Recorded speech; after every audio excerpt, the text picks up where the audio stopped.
নারায়ণ নারায়ণ। হে প্রভু ভোলানাথ, হে প্রভু ভোলানাথ, এই সময় আমায় কেন করেছো ধরো?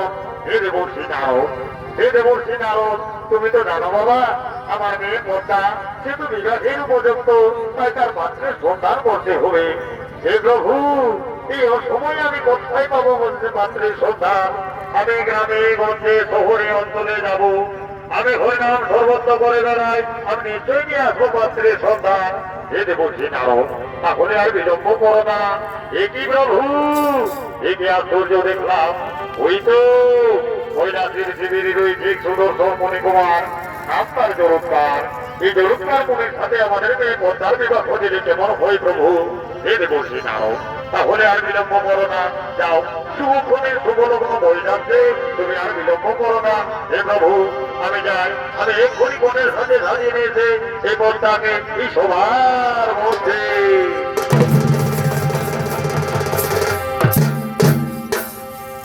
ছায়া